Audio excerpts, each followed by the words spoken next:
Мы с рождения делаем всего три вещи. Три вещи. Это нужно помнить и родителям все время объяснять детям на примерах. Первое, что мы делаем, это мы принимаем решение.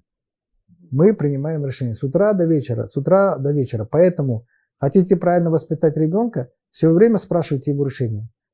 Не так, что завтрак ему накрыли. И говорите, ешь кашу. Нет. Надо спросить, что будешь? Пусть ребенок делает выбор. Каша, яйцо, сосиски. Надо спросить, что будешь? Пусть ребенок научится четко отвечать, что он хочет.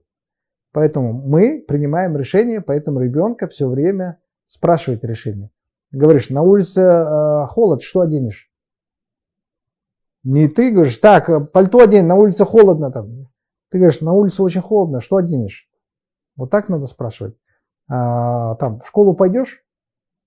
Не так, что иди в школу и так далее. В школу пойдешь или нет?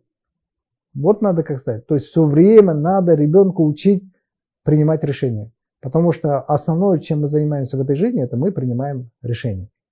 Второе, чем мы в жизни занимаемся, мы занимаемся продажей себя.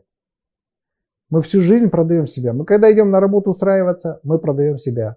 Мы когда хотим понравиться девушке, мы продаем себя. Когда мы хотим произвести приятное впечатление, мы продаем себя. Иначе с какого перепугу вы так красиво одеваетесь, брызгаете духи, стрижетесь. Это все элементы продаж. Вы просто упаковку приводите в соответствие. Соответственно, что такое умение продавать себя? Это умение аргументировать. Это умение правильно раскрыть свои лучшие стороны. Это умение убеждать.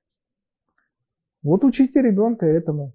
Когда ребенок что-то хочет, тоже спросите, так, хорошо, а почему ты считаешь, я должен это для тебя сделать? Пусть убедит. Это второй момент. Третье, что мы делаем в жизни, это ведение переговоров. Мы постоянно ведем переговоры. То есть, когда ты уже продал себя кому-то, да, взамен же ты что-то должен получить, а это переговоры. Когда у тебя конфликт с кем-то, это переговоры. Соответственно, научитесь с ребенком вести переговоры. Пусть он ведет с родителями переговоры. То есть, приучайте к переговорам. Не командуйте, а приучайте к переговорам.